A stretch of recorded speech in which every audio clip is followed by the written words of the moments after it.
Welcome to Thriller Movie Corner. Today's explanation a French thriller movie Meander. Movie शुरू होती है एक सुनसान रास्ते में एक गाड़ी को जाते हुए। कार की ड्राइवर कार से रेडियो सुनते हुए आगे बढ़ रहे थे। आगे बढ़ते ही उसी रास्ते में एक लड़की को दिखाया गया है जो कि रास्ते के बीचों बीच लेटी हुई थी। जब वो लड़की कार को अपनी तरफ आते हुए देखती है, डर के मारे भाग के रास्ते से दूर चली जाती है। वो कार लड़की के सामने आके रुकती है और उसे लिफ्ट देने की कोशिश करते हैं। तभी वो लड़की लिफ्ट लेने के लिए मना कर देती है। जब वो कार आगे बढ़ने लगती है तो वो लड़की आवाज़ लगाते हुए कार को रोकती है और कार में चढ़ जाती है। ड्राइवर गाड़ी चलाते हुए अपना इंट्रोडक्शन देते हुए अपना नाम एडम बताते हैं और उस लड़की का भी परिचय पूछने से उस लड़की ने अपना नाम लीसा बताती है। इसी तरह बातचीत करते हुए वो लोग आगे बढ़ते हैं। फिर एडम लीसा से पूछते हैं कि वो इस घने जंगल में क्या कर रही थी। सवाल सुनते ही लीसा चिढ़ जाती है। फिर खुद को शांत करते हुए बोलती है, आज उसकी बेटी का बर्थडे है, लेकिन अनफॉर्चुनेटली उसकी बेटी अब इस दुनिया में नहीं रही। फिर देखते हैं एडम रेडियो ऑन करता है और रेडियो में बताया जाता है कि एक सीरियल किलर 2 लड़की को मार डाला है। पुलिस के पास उस किलर का कोई फोटो नहीं था, लेकिन उस किलर का जानकारी देते हुए बोलते हैं उस किलर के हाथ में क्रॉस का निशान है।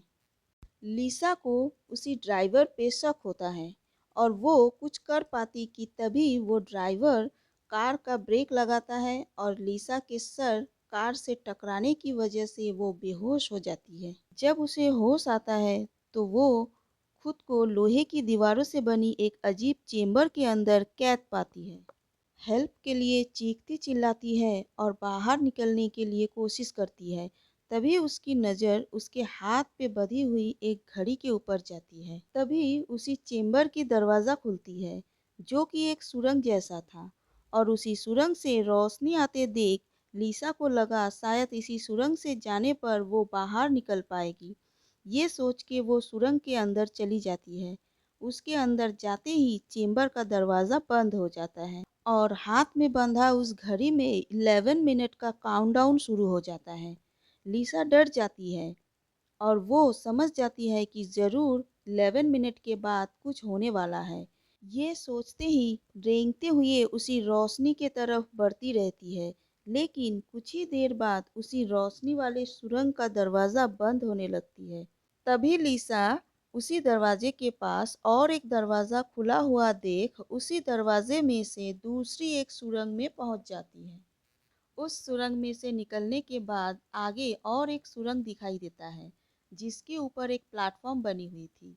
तो लीसा उसी प्लेटफॉर्म के ऊपर चढ़ जाती है और आगे बढ़ती रहती है। तभी वो प्लेटफॉर्म ऊपर की तरफ जाने लगती है और लीसा जल्दी जल्दी वहाँ से निकलने की कोशिश करती है। आखिर में लीसा उसी प्लेटफॉर्म के अंदर दबने ही वाली थी, तभी उसे अचानक वहाँ से निकलने की रास्ता मिल जाती है और वो वहाँ से निकलने में कामयाब होती है। उस प्लेटफॉर्म से निकलते ही लीसा दूसरी एक सुरंग पे जाके फंस जाती है। तभी वो देखती है कि उसकी घड़ी में 5 मिनट का टाइमर चलना शुरू हो जाता है और बिना समय गंवाए वो उस सुरंग में से आगे चलना शुरू करती है। आगे जाते ही उसे एक जला हुआ लाश दिखाई देता है जिसके हाथ में भी टाइमर वाला घड़ी था। वहाँ से निकलते ही वो देखती है उसके घड़ी में 2 मिनट का टाइमर बचा था। तभी वो सुरंग के सामने एक लोहे के गेट आके उसका रास्ता रोक देती है और हम देखते हैं उसी सुरंग के दीवारों में से ढेर सारा हीटिंग ट्यूब निकल के उसी सुरंग को गर्म करने लगता है। लीसा घबरा जाती है और उसे समझ में आ जाता है कि अगर वो इस सुरंग में से नहीं निकली तो उसकी हालत भी उसी सड़ी गली लाश जैसी हो जाएगी। ये सोच ही रही थी तभी उसके पीछे दीवार की एक हिस्सा खुल जाती है और वो जल्दी उस दीवार के अंदर चली जाती है और एक कांच की बनी हुई दरवाजे से वो हिस्सा लॉक हो जाता है और सुरंग के अंदर आग फैल जाती है। लीसा उस दीवार के अंदर थी तो इस वजह से वो आग से बच जाती है। तो थोड़े ही देर में वो हीटिंग ट्यूब दीवार के अंदर चली जाती है और लिसा जिस दीवार के अंदर थी उस दीवार का दरवाज़ा भी खुल जाता है। लेकिन डर के मारे लिसा वहाँ से नहीं निकलना चाहती थी, लेकिन वो दीवार खुद ब खुद लिसा को बाहर की तरफ ढकेलने लगते हैं। लिसा बाहर आते ही उसी सुरंग के ऊपर वाला हिस्सा लिसा की तरफ आने लगते हैं। लिसा घबराहट में अपनी आंखें बंद कर लेती है, लेकिन वो ऊपरी हिस्सा उसके बॉडी के थोड़े ही ऊपर आके रुक जाती है। इधर लिसा की हिम्मत भी जवाब दे चुकी थी और वो रोने लगती है। तभी देखते हैं उसके हाथ में बंधी घड़ी में फिर से टाइमर शुरू हो जाती है। तो मन ही मन खुद को हौसला देते हुए एक पानी से भरा चेम्बर में कूद जाती है और पानी के सुरंग में से जाते हुए उसे एक दरवाज़ा खुला हुआ दिखता है और वो वहाँ से निकल के फिर से एक चेम्बर के अंदर आ जाती है और अचानक से उसी चेम्बर में भी पानी भरना शुरू हो जाता है। लिसा डर जाती है, फिर ढूंढते हुए उसे वहाँ से निकलने का रास्ता भी मिल जाता है। वहाँ से निकलते ही लिसा थकावट की वजह से बेहोश हो जाती है, पर किसी इंसान की चीख सुन के लिसा की आंख खुलती है और वो उसी आवाज़ को सुनते हुए आगे बढ़ते ही उसे एक लोहे की दरवाज़ा दिखाई देता है और दरवाजे की उस तरफ वो इंसान जो कि चिल्ला रहा था। लिसा उसे देख के समझ गई थी कि वो भी एक सर्वाइवर है। लिसा उसे हौसला देते हुए साथ देने के लिए बोलती है। वो इंसान लिसा को गाली देने लगते हैं क्योंकि वो इंसान की दिमागी हालत ठीक नहीं थी। इतने ही में फिर से घड़ी में काउंटडाउन शुरू हो जाता है और हीटिंग ट्यूब्स फिर से बाहर निकलने लगते हैं। दीवारों के अंदर छुपने के लिए जो जगह थी वो दोनों के बीचों बीच खुल जाता है। उसमें सिर्फ कोई एक ही इंसान छुप सकता है और सामने वाला लोहे की दरवाज़ा भी खुल जाता है। दोनों ही उसी दीवार के चेम्बर में जाने के लिए आगे बढ़ते हैं। दोनों ही साथ में उसी चेम्बर के सामने आ जाते हैं और उसी चेम्बर को लेके दोनों में फ़ाइट होने लगते हैं। आखिर में लिसा उसी आदमी को बाहर निकाल देती है, लेकिन उसी आदमी का हाथ चेम्बर के अंदर रहने की वजह से चेम्बर बंद होते ही उसके हाथ धड़ से अलग हो जाता है और कटा हुआ हाथ में लिसा क्रॉस बना हुआ एक टैटू को देखती है और लिसा पहचान जाती है कि ये वही एडम है। लिसा को झटका लगा क्योंकि उसे लगा था एडम ने उसे कैद किया था, लेकिन एडम तो खुद फंसा हुआ है, तो ये सब कौन कर रहा है? ये सब सोच ही रही थी, तभी उसी सुरंग में भयानक आग फैल जाती है। एडम उसमें जल के राख हो जाता है। ये देख लिसा अपना होश खो देती है। जब उसे होश आती है तो वो देखती है उसी चेम्बर के एक होल से मशीन से बनी एक खोपड़ी अंदर आके उसकी जख्मों को ठीक कर देती है। लिसा उसे पूछती है कि वो कौन है और वो कैसे वहाँ पे आई, तो इसके जवाब में उसी खोपड़ी से एक लंबा पाइप निकल के लिसा के सूट के छेद में कनेक्ट हो जाता है। कनेक्ट होते ही लिसा को याद आती है उसी गाड़ी में बैठी हुई ड्राइवर के साथ हाथापाई में लिसा जब बेहोश हो गई थी, तो वो ड्राइवर लिसा को जंगल के किसी रास्ते में फेंक के चला गया था और तभी आसमान से चमकती हुई किसी रोशनी को लिसा नोटिस की थी। तभी प्रेजेंट में दिखाते हैं लिसा उसी मशीन वाली खोपड़ी से पूछती है कि उसे क्यों लाया गया है। ये पूछते ही चेम्बर का दीवार लिसा को ढकेल के बाहर की तरफ कर देती है। उसके साथ वो कटा हुआ हाथ भी बाहर आते हैं। तभी उसी हाथ में से घड़ी को हटाते ही लिसा कुछ सिंबल्स देखती है और उस सिंबल्स को समझने की कोशिश करती है। तभी एक घूमता हुआ पंखा उसके तरफ आते हुए देख लिसा एक दरवाजे से दूसरी चेम्बर में चली जाती है। वहाँ उसे किसी की चलने की आवाज़ सुनाई देती है। तभी वो देखती है एडम को, जिसका शरीर पूरा जल चुका था।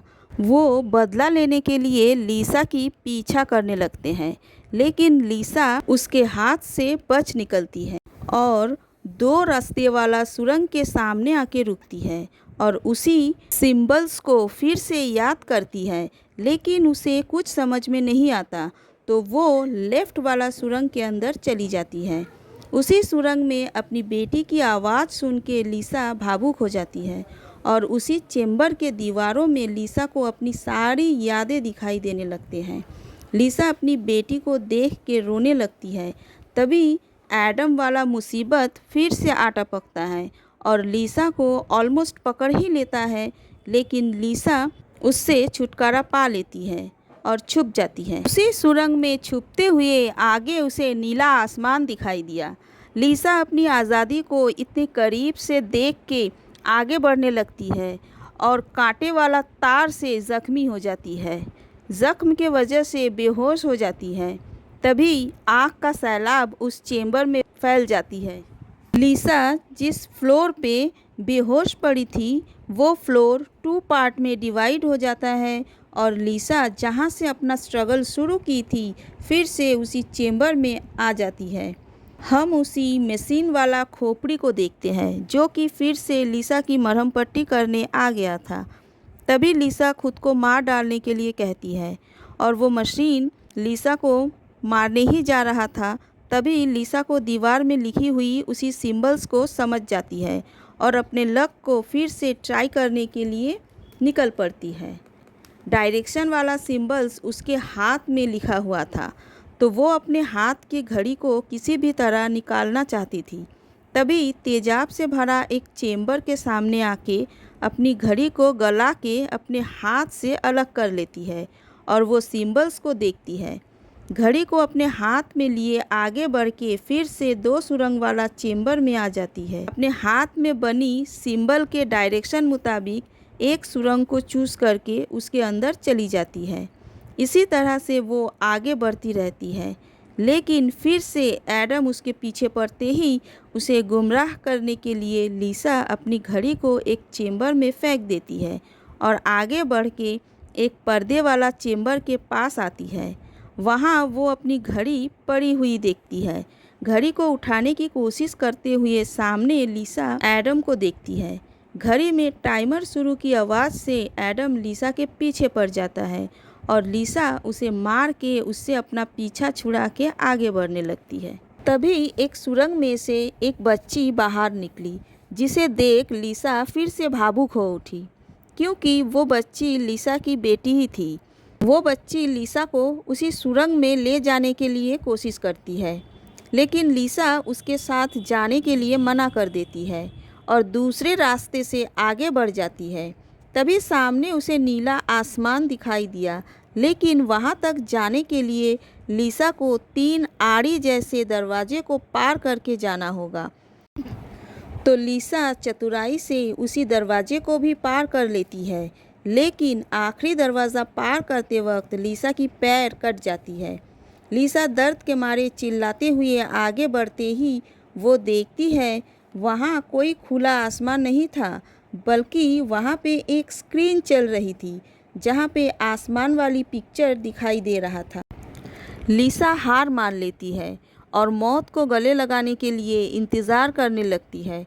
तभी वहाँ पे हीटिंग पाइप्स निकल के आग फैलाने के पहले ही लिसा के ऊपर वाली दीवार खुल जाता है और लिसा को कोई शक्ति बाहर लेके आती है। लिसा को जब होश आता है तो वो खुद को एक खूबसूरत जगह में देखती है, खुश होती है। वहाँ उसकी बेटी भी उसके साथ दिखाई देती है। वो पृथ्वी नहीं था, कोई दूसरी दुनिया थी और यहीं पे मूवी ख़त्म होती है। Thanks for watching, bye.